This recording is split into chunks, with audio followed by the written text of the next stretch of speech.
ഇന്നത്തെ കാറ്റത്തെ കിളിക്കൂടെ എപ്പിസോഡ്. എന്താ മോളെ ഇവിടെ തന്നെ നിന്നത്? അകത്തോട്ട് വന്നൂടായിരുന്നോ?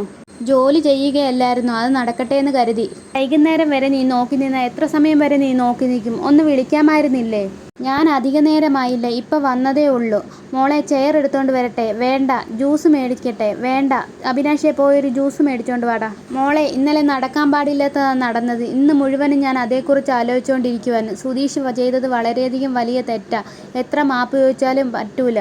ഞങ്ങൾ വീട്ടിലുണ്ടായിട്ടും അത് നടന്നു. സോറി മോളെ. അത് വിട്. എത്ര തവണ സുഭാഷേട്ടൻ സോറി പറഞ്ഞു? ഞാൻ വേറൊരു വിഷയം പറയാൻ വന്നതാണ്. ഞാൻ ചെയ്തത് തെറ്റാണെന്ന് തോന്നരുത്. ഞാൻ പറയുമ്പോൾ വിഷമവും തോന്നരുത്. എന്താ മോളെ, കാര്യം പറ. ഞാൻ ആ വീട്ടിൽ നിന്ന് പോവുകയാണ്. പോവുകയെന്ന് വെച്ചാൽ ഞാൻ ഹോസ്റ്റലിൽ അഡ്മിഷൻ എടുത്തിട്ടുണ്ട്. ഞാൻ അങ്ങോട്ട് മാറുകയാണ്. ഹോസ്റ്റലിൽ എന്തിനാ മോൾ പറയുന്നത്? അവൻ ചെയ്തത് പൊറുക്കാൻ പറ്റാത്ത തെറ്റാണ്. എൻ്റെ കൂടെ ജോലി ചെയ്യുന്ന ദിവ്യ അവിടെയാണ് താമസിക്കുന്നത്. ഞാൻ അവളുടെ കൂടെ പോയി അവിടെയെല്ലാം പറഞ്ഞൊപ്പിച്ചിട്ടാണ് വന്നത്. അവിടേക്ക് മാറാനാണ് എൻ്റെ മനസ്സ് പറയുന്നത്. ഇനി ആ വീട്ടിൽ താമസിക്കാൻ എനിക്ക് പറ്റില്ല. സുഭാഷേട്ടൻ എന്നോട് പൊറുക്കണം. നിധി, പോകരുതെന്ന് മാത്രം സുഭാഷേട്ടൻ പറയരുത്. എല്ലാ തീരുമാനത്തിനും എന്നെ സപ്പോർട്ട് ചെയ്യുന്നതല്ലേ, ഈ തീരുമാനത്തിനും എന്നെ സപ്പോർട്ട് ചെയ്യണം. ആ വീട്ടിൽ വേറെ ആരോടും എനിക്ക് ഇങ്ങനെ ആവശ്യപ്പെടാൻ പറ്റുകയില്ല. അതാണ് ഇവിടെ വന്നത്. ഇനി ആ വീട്ടിൽ പറ്റുകയില്ല. പോകുമെന്ന് ഉറപ്പിച്ചല്ലേ? എന്നെ പോവാൻ അനുവദിക്കണം പ്ലീസ്. പോകരുതെന്ന് മാത്രം പറയരുത്. നല്ല ഹോസ്റ്റലും സ്ഥലവുമാണ്. ഞാൻ അന്വേഷിച്ച്. നമ്മുടെ വീടിനടുത്തൊന്നും അധിക ദൂരമില്ല. എപ്പോൾ വേണമെങ്കിലും നിങ്ങൾക്ക് എന്നെ വന്ന് കാണുകയും ഞാൻ നിങ്ങളെ വന്ന് കാണുകയും ചെയ്യാം. 1 മിനിറ്റ് എന്ന് പറഞ്ഞിട്ട് സുഭാഷേട്ടൻ അകത്തോട്ട് പോകുന്നു. അകത്ത് പോയി കണ്ണൊക്കെ തുടച്ചിട്ട് വരുന്നു. നിനക്ക് ശരിയെന്ന് തോന്നുന്നത് നീ ചെയ്യ്. നീ തനിയെ പോകണ്ട, ഞാൻ കൊണ്ടാക്കാം. സുഭാഷേട്ടൻ എന്തായാലും വരണം. അവിടെ ജോയിൻ ചെയ്യുമ്പോൾ ഗാർഡിയൻ കൂടെ വേണം. പിന്നെ സൈനും ചെയ്യണം സുഭാഷേട്ടൻ. ഞാൻ വരാം മോളെ. മോളിത് കുടിക്ക്. സുഭാഷേട്ടൻ, ഞാൻ എടുത്ത തീരുമാനം തെറ്റായിട്ട് എടുക്കല്ലേ? ഇല്ല മോളെ, നിനക്ക് ശരിയെന്ന് തോന്നുന്നത് നീ ചെയ്യ്. നിന്നെ സപ്പോർട്ട് ചെയ്യാൻ ഞാൻ എന്നും കൂടെ ഉണ്ടാകും. പിന്നെ കാണിക്കുന്നത് രാത്രിയാണ്. ഹരീഷും സുധീഷും കൂടെ വരുന്നു. എന്താടാ നികേഷ്, നീ ഇങ്ങനെ ഇരിക്കുന്നത്? നിനക്ക് എന്ത് പറ്റി? നിങ്ങൾക്കിപ്പോൾ സന്തോഷമായല്ലോ. എന്താടാ? ഏട്ടത്തി ഈ വീട് വിട്ട് പോവുകയാണെന്ന്. വീട് വിട്ട് പോവുകയോ? എങ്ങോട്ട് പോവുകയാണ്? നിധി ഒരു ഹോസ്റ്റൽ ശരിയാക്കിയിട്ടുണ്ട്. അവളുടെ കൂടെ ജോലി ചെയ്യുന്ന കുട്ടി ഹോസ്റ്റലിൽ താമസമുണ്ട്. നിധി അങ്ങോട്ട് പോവുകയാണ്. നിങ്ങൾക്കിപ്പോൾ സമാധാനമായി കാണുമല്ലോ. ഏട്ടത്തി ഇവിടെ സമാധാനമായി കഴിഞ്ഞതാ. അത് കളഞ്ഞപ്പോൾ നിങ്ങൾക്ക് സമാധാനമായല്ലോ. സുഭാഷേട്ടാ, അവൾ പോവുകയാണ്.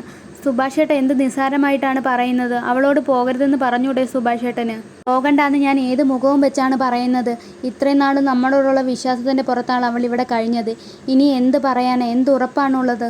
നിധി അപ്പോഴത്തേനെ പോകാൻ വേണ്ടി ബാഗ് എടുത്തുകൊണ്ട് വരുന്നു. സുഭാഷേട്ടൻ, ഞാൻ പോകുകയാണ്. ഏട്ടത്തി, നടന്നത് വലിയ തെറ്റാണ്. സോറി. പക്ഷേ ഈ വീട് വിട്ട് പോകരുത് പ്ലീസ്. നികേഷേ, നീ സങ്കടപ്പെടരുത്. കാരണം എനിക്കും വിഷമമാകും. നിനക്ക് എന്നെ ഒന്ന് മനസ്സിലാക്കിക്കൂടെ പ്ലീസ്? നീ എന്ത് പറഞ്ഞാലും ഞാനിവിടെ നിൽക്കാൻ പോകുന്നില്ല. നിനക്ക് എപ്പോൾ വേണമെങ്കിലും എന്നെ വന്ന് കാണാം. ഇടയ്ക്ക് ഞാനും നിന്നെ വന്ന് കാണാം. എപ്പോൾ വേണമെങ്കിലും വിളിക്കാം. പക്ഷേ പോകരുതെന്ന് മാത്രം പറയരുത് പ്ലീസ്. പ്ലീസ് ഏട്ടത്തി. നികേഷ്, അവൾ പോട്ടെ. എന്താ സുഭാഷേട്ടാ ഇങ്ങനെ? എടാ, തടസ്സം നിൽക്കരുതെന്നല്ലേ നിന്നോട് ഞാൻ പറഞ്ഞത്? ആ കുട്ടി പോട്ടെ.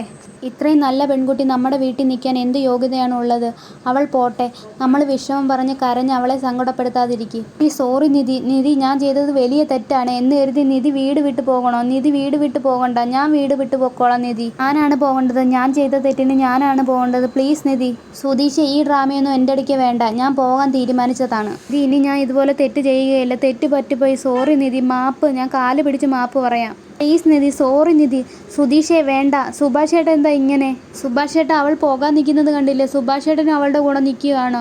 നികേഷിനെയും വിലക്കി. സുഭാഷേട്ട, പോകരുതെന്ന് പറ സുഭാഷേട്ട. നിധി പോകരുത്. ഞാൻ പോവുകയാണ്. മോളെ നിൽക്ക്, ഞാനും വരാം. ഹരീഷ്, ഒന്ന് പറയടാ. മോനെ നികേഷ്, ഒന്ന് പറയടാ. നിധിയുടെ ഇന്ന് ബാഗ് തട്ടിപ്പറിച്ച് മേടിക്കുന്ന സുധീഷ്. നിധി തിരിച്ചും തട്ടിപ്പറിച്ച് മേടിക്കുന്നു.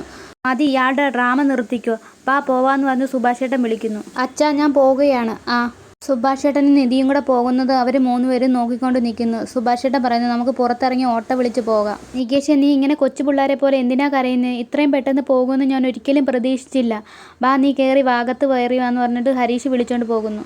അച്ഛൻ വീട് വലിച്ചുകൊണ്ടിരിക്കുകയാണ്. സുധീഷ് പെട്ടെന്ന് തട്ടിപ്പറിച്ച് കളയുന്നു. നിങ്ങളാണ് ഇതിന് മൊത്തം കാരണം. ഞാനോ? പിന്നെ നീ എൻ്റെ നേരെയായോ? ഞാൻ എന്ത് ചെയ്തട്ടാ? ചെയ്യേണ്ടാത്തത് പോയി ഇപ്പം ചെയ്തിട്ട് ഇപ്പം എൻ്റെ നേരെയായോ? അവൾ എന്നെ വേണ്ടാന്ന് വെച്ചിട്ട് അവൾ അവളുടെ പാട്ടിന് പോയി. നിങ്ങൾക്ക് ഇപ്പം സമാധാനമായല്ലോ. ഞങ്ങൾ എങ്ങനെയെങ്കിലും ഈ വീട്ടിൽ ജീവിച്ചേനെ. നിങ്ങൾക്ക് ഒരു പ്രശ്നവും ഇല്ലായിരുന്നല്ലോ. അതും ഇതും പറഞ്ഞ് എന്നെ പിരികയറ്റിയിട്ട് നിങ്ങൾക്ക് ഇപ്പം തൃപ്തിയായോ? അവളിപ്പോൾ ഇറങ്ങിപ്പോയത് നിൻ്റെ കയ്യിലിരിപ്പ് കൊണ്ട്, അല്ലാതെ എന്നെ പറഞ്ഞിട്ട് കാര്യമില്ല. സ്ത്രീയായിട്ട് ഇടപെടുമ്പോൾ അവരുടെ മനസ്സാണ് പഠിക്കുന്നത്. അത് നിനക്ക് അറിഞ്ഞില്ലെങ്കിൽ അത് നിൻ്റെ കഴിവുകേട്.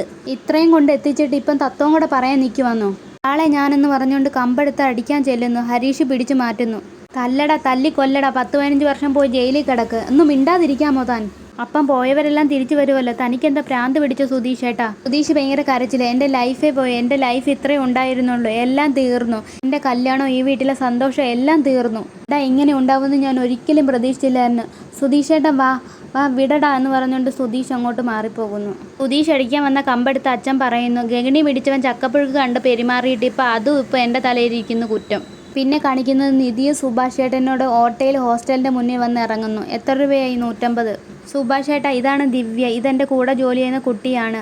ദിവ്യ, ഇതാണ് സുഭാഷ് ചേട്ടൻ. ഹായ്, നമസ്കാരം. മോളെ ഹോസ്റ്റലൊക്കെ ഇഷ്ടപ്പെട്ടോ? ഇഷ്ടപ്പെട്ടു. ഓക്കെ അല്ലയോ? അപ്പോൾ ഫുഡൊക്കെയോ? ഹോസ്റ്റലല്ലേ, ഇത് ഇവിടുത്തെ ലഞ്ച് രീതിയാണ്. നമ്മുടെ വീട്ടിൽ അഡ്ജസ്റ്റ് ചെയ്തില്ലേ, അതുകൊണ്ട് എവിടെ അഡ്ജസ്റ്റ് ചെയ്യും? അവിടെ ഞാൻ അഡ്ജസ്റ്റ് ചെയ്യുകയല്ലായിരുന്നു, അറിയാം. ഇനിയിപ്പം പറയണ്ട, ഇതാണല്ലോ നിൻ്റെ തീരുമാനം? അതെ. നമുക്ക് വാർഡനെ കാണാൻ പോയാലോ? ബാ എന്നാ, ബാ കയറി വാ. ഈ കുട്ടിയുടെ ആരാണ്? ചേട്ടനാണ്. ലോക്കൽ ഗാർഡിയൻ്റെ സ്ഥാനത്ത് ഇയാളാണോ? അതെ. എന്നാൽ ഇയാളുടെ പ്രൂഫൊക്കെ തരണം. ID പ്രൂഫ് മതിയോ? അത് മതി. ഈ ഫോം ഒന്ന് പൂരിപ്പിച്ച് തരാമോ? മലയാളത്തിൽ മതിയോ? അതെ മതി. ഇത്രയും കാണിച്ചുകൊണ്ടാണ് ഇന്നത്തെ എപ്പിസോഡ് അവസാനിക്കുന്നത്. ഈ വീഡിയോ കാണുന്നത് സബ്സ്ക്രൈബ് ചെയ്യണേ.